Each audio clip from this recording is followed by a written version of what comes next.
امید ہے کہ بچوں آپ خیریت سے ہوں گے، اور ہم امید کرتے ہیں کہ ابھی بھی جو ہے وہ سردیوں کی چھٹیاں چل رہی ہوں گی اور اسکول کھلنے میں 1-2 دن باقی ہیں۔ آج ہمارا 27واں سیشن ہے اور جمادی الاول کی بھی اتفاق سے آج 27 تاریخ ہے، اور میرا خیال ہے کہ یہ اس سلسلے میں آخری اتفاق ہے جس میں مہینوں کی تاریخیں اور ہمارے پروگرام میں کوئی مناسبت جو ہے وہ نظر آتی ہے۔ اس کے بعد آئندہ کسی پروگرام میں نہیں ہوگی، کیونکہ نیکسٹ پروگرام کے بعد جو ہے کوئی ایسی ڈیٹ جو ہے ہم لوگ ایکسپیکٹ نہیں کر رہے۔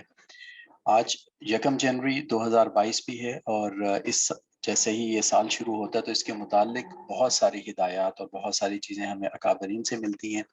تو ہمارے اپنے شیخ سید شبیر احمد کاکا خیل نے جو ہے وہ ان کو کسی نے نئے سال کی مبارکباد دی، تو انہوں نے یہ رباعی ارشاد فرمائی جو اس وقت ہمارے سامنے اسکرین کے اوپر ہے کہ ہمارا سال 1 محرم سے شروع ہوگا انشاءاللہ۔ یہ سال جو ہے دنیا کے ساتھ چلنے کی مجبوری ہے۔ جو ہمارا اصل سال ہے اس کا جاننا ضروری ہے۔ جو اپنا نہیں ہے اس کے ساتھ اتنی محبت کیوں؟ جو اپنا ہے اے شبیر اس سے کیوں اتنی دوری؟ تو بچوں، آپ کو یاد ہوگا کہ ہم پچھلے پروگرامز میں بھی آپ کو بتاتے آئے تھے کہ ہمیں ایک تو اپنی جو تاریخیں ہیں، اسلامی تاریخیں ہیں اور اسلامی مہینے ہیں، یہ یاد ہونا چاہیے، کیونکہ ہمارے بہت سارے مناسک اسلام کے ایسے ہیں، ہماری عبادات ایسی ہیں جو کہ ان تاریخ سے منسلک ہیں۔ رمضان شریف کے روزے ہو گئے، حج ہو گیا، یا دوسری بہت ساری عبادات، تو یہ چونکہ ان کا تعلق اسلامی تاریخ کے ساتھ ہے تو اس کا جاننا، اس کو یاد کرنا بہت زیادہ ضروری ہے۔ تو ہم امید کرتے ہیں کہ بچوں آپ جو ہے وہ اسلامی مہینے نہ صرف یاد کریں گے بلکہ اگلی دفعہ ہمیں بتائیں گے بھی صحیح کہ آپ کو اسلامی مہینے یاد ہو گئے۔ اور اس کے ساتھ ہی ہمیں یہ بھی پتہ ہونا چاہیے کہ جو اسلامی سال ہے یہ کون سا چل رہا ہے۔ 2022 کا، 2022 کا سب کو پتہ ہوگا، سب بچوں کو، لیکن بہت کم بچوں کو یاد رہتا ہوگا کہ ہمارا جو ہے یہ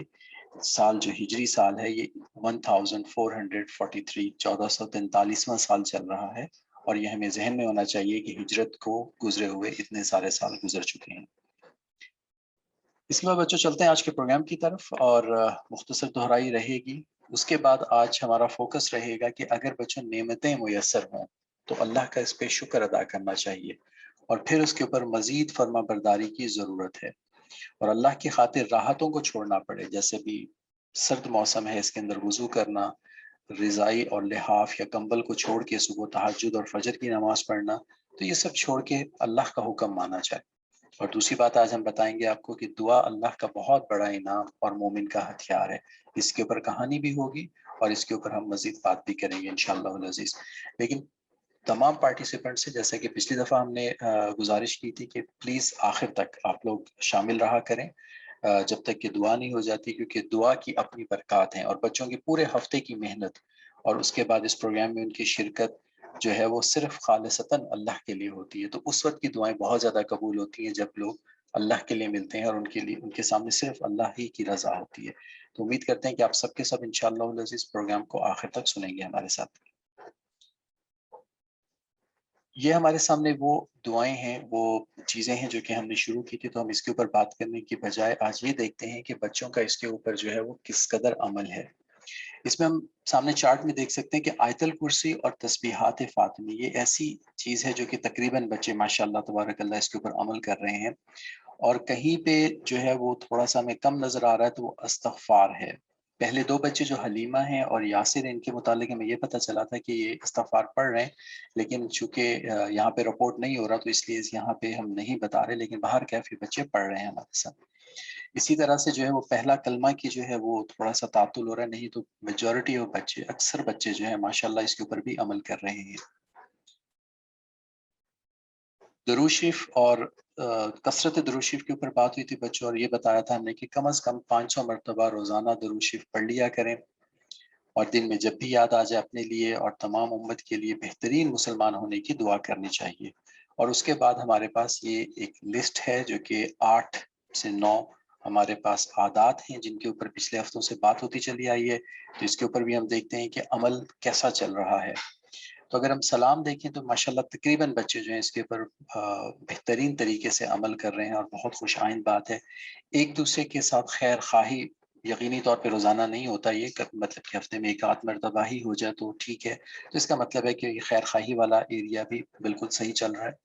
اور ایک دوسرے کے ساتھ عزت و احترام کے ساتھ پیش آنا، تقریباً بچے جو ہیں اس کے اوپر ماشاءاللہ جو ہے وہ عمل کر رہے ہیں. اور یہ بہت خوش آئند بات ہے کہ بچوں کے اندر یہ ہیبٹ ڈیولپ ہو رہی ہے کہ ایک دوسرے کے ساتھ احترام کے ساتھ پیش آئیں، رسپیکٹ کے ساتھ، خندہ پیشانی کے ساتھ ملیں. اس کے بعد نیکسٹ چیز جو ہے وہ یہ ہے کہ ایک دوسرے کا مذاق نہیں اڑانا چاہیے. اور اس کے اوپر بھی میجورٹی بچے جو ہیں ماشاءاللہ بہت اچھا عمل کر رہے ہیں کہ کوئی ایسی سچویشن اگر کریٹ ہو رہی ہے تو اس کے اندر وہ اوائڈ کر رہے ہیں کہ ایک دوسرے کا مذاق نہ اڑایا جائے. اس کے بعد ہم نے بات کی تھی بچوں کے کھانا اور پانی اور باقی چیزیں جو ہیں وقت کا ضیاع وہ نہ کیا جائے. تو اس کے اوپر بھی ہم لوگ دیکھ رہے ہیں کہ تقریباً بچوں کے اچھے ریزلٹس ہیں اور بچے جو ہے آہستہ آہستہ ان عادتوں کو اڈاپٹ کر رہے ہیں، جو کہ بہت خوش آئند، بڑی انکریجنگ بات ہے کہ بچے جو ہے وہ ہمارے ساتھ اس پروگرام میں نہ صرف شریک ہو رہے ہیں بلکہ آہستہ آہستہ یہ عادتیں اپناتے چلے جا رہے ہیں. آخری چیز ہے حرص سے بچنا، اور حرص کے بچنے کے اوپر بھی بہت سارے بچے اس کے اوپر عمل کر رہے ہیں. اس کے بعد ہم نے پچھلے کو 3-4 ہفتوں سے یہ دعا ایک نئی شروع کی تھی، ربنا آتنا فی الدنیا حسنۃ وفی الآخرۃ حسنۃ وقنا عذاب النار. اس کے اوپر بچوں ہم تھوڑا سا آپ کو بیک گراؤنڈ بتائیں کہ یہ دعا جہاں پہ قرآن پاک میں آئی ہے اس سے پہلے مسلسل حج کے جو ہیں اوامر ان کا ذکر ہوا ہے کہ حج کے دنوں کے اندر کون کون سے اوامر ہیں، کون کون سی عبادتیں ہیں، اور حج کی مشقتیں اور سارا کچھ جب ختم ہو رہا ہے تذکرہ اس سورہ مبارکہ میں، تو اس کے بعد یہ دعا جو ہے وہ نازل ہوتی ہے. تو اس کی برکات کا آپ اندازہ کر سکتے ہیں کہ اسلام کے 5 ارکان میں سے جو سب سے بڑا رکن ہے حج، اس کے خاتمے کے اوپر، اس کے احکامات کے ختم ہونے کے اوپر اس سورہ مبارکہ کے اندر اس بات کی جو ہے اس دعا کی تلقین فرمائی گئی ہے کہ یہ دعا کیا کریں تو دنیا اور آخرت دونوں کے معاملات انشاءاللہ العزیز جو ہیں وہ آپ کے بہت بہتر ہو جائیں گے اور اللہ تعالیٰ کی طرف سے برکات کا نزول ہوگا. تو جو بچے ابھی تک اس کو نہیں پڑھ رہے، ہم نے چارٹ میں بھی دیکھا تھا کہ کچھ اس کے اندر تعطل ہے. تمام بچوں سے کہا جاتا ہے کہ آپ بچوں بہت شوق کے ساتھ اور اس ولولے کے ساتھ پڑھیں گے، انشاءاللہ جو ہے نہ صرف آپ کی تمام ضرورتیں پوری ہوں گی بلکہ جب بھی آپ کو حج کی توفیق ملے گی اور آپ کو انشاءاللہ العزیز کعبۃ اللہ کا طواف نصیب ہوگا تو اس میں بھی یہ دعا پڑھی جاتی ہے اور آپ یہ دعا انشاءاللہ العزیز تب بھی پڑھیں گے. امید ہے کہ اگلے ہفتے میں اس کے اوپر بچوں کی طرف سے بہت اچھا رسپانس ملے گا کہ آپ سب ماشاءاللہ اس دعا کو پڑھ رہے ہیں اور اس دعا کا جو ہے وہ معمول بنا لیا آپ نے. اب بات کرتے ہیں مختلف سنتوں اور دعاؤں کی. تو کچھ سنتیں جو کہ بہت شروع سے ہمارے ساتھ چلی آ رہی ہیں ان کے اوپر ہم دیکھ رہے ہیں کہ بچوں کا بہت اچھا عمل ہے. جیسے ہم سونے کی سنت اگر دیکھ لیں تو تقریباً تمام بچے اس کے اوپر عمل کر رہے ہیں. گھر سے باہر جانے کی سنت کے اوپر بھی تقریباً بچے بہت اچھا عمل کر رہے ہیں. واش روم جانے کی اور صبح جاگنے کی سنتیں، ان کے اوپر بھی بڑا اچھا عمل ہو رہا ہے. گھر کے اندر آنے کی جو سنتیں چونکہ یہ بہت ہی ریسنٹلی شروع ہوئی تھی تو اس کے اوپر کچھ عمل بچوں کا ابھی کم ہے، لیکن بچے جو ہے آہستہ آہستہ اس کے اوپر آ رہے ہیں. تو کوشش کیجئے کہ اگلے ہفتے جو ہے وہ بچے زیادہ سے زیادہ اس کے اوپر آئیں. اس میں ایک اور بات بھی ہمارے نالج میں آئی تھی کہ بچے جو ہے ہفتے میں 2 دن جیسے گھر سے باہر نہیں جاتے تو اس کی ایک یہ وجہ بھی ہو سکتی ہے. تو پھر ٹھیک ہے، جب بچے گھر سے باہر نہیں جا رہے تو لازمی یہ دعا نہیں پڑھی جائے گی. اسی طرح سے لباس تبدیل کرنے کی سنت بھی کچھ بچوں میں تو آ گئی اور کچھ بچوں میں ابھی بھی آنا باقی ہے. تو اس کے اوپر ہم آپ کی توجہ چاہیں گے. لباس بدلنے کی سنتیں اور دعائیں جو کہ ابھی بہت ریسنٹلی بہت جو ہے کچھ ہفتے پہلے ہی شروع ہوئی تھی یہ دعا، تو انشاءاللہ اس کے اوپر آپ تمام بچے عمل کریں گے. کچھ چیزوں کے اوپر جو ہے وہ ابھی عمل نہیں ہو رہا، جیسے ربنا آتنا فی الدنیا، اس دعا کے اوپر عمل نہیں ہو رہا، کم بچوں کا عمل ہو رہا ہے. اور اس چیز کے اوپر دعا کے ایک پرفیکٹ مسلم بننے کا، ایک مکمل مسلمان بننے کی دعا جو کہ ہم نے پچھلی سلائیڈ میں بتائی، اس کے اوپر بھی بچوں کو توجہ ہم دلواتے ہیں کہ آپ سے امید کرتے ہیں اگلے ہفتے جب آپ کے رزلٹ آئیں گے تو آپ ماشاءاللہ یہ دعا کم از کم ہر روز 1 مرتبہ پڑھ رہے ہوں گے. اس کے بعد ہم نمازوں کی بات کرتے ہیں تو بہت خوشی ہوئی دیکھ کے کہ تمام بچے جو ہیں وہ 5 وقت کی نمازی ہیں ماشاءاللہ، اور ان کی نمازیں پوری ہیں. درود شریف کا بھی بہت زیادہ اہتمام چل رہا ہے. حلیمہ صدیقی اور یاسر صدیقی اور ان کے تمام گھر والوں نے مل کے 2,02,500 مرتبہ پڑھا. فاطمہ، عائشہ اور محمد بن شہزاد 7,000 اور 3,000 اور حریہ کی طرف سے 10,000. تو اس سے ہمیں ایک اور آسانی بھی ہو گئی کہ اب ہم ہر ہفتے میں جو درود شریف ہو رہا ہے اس کو ہم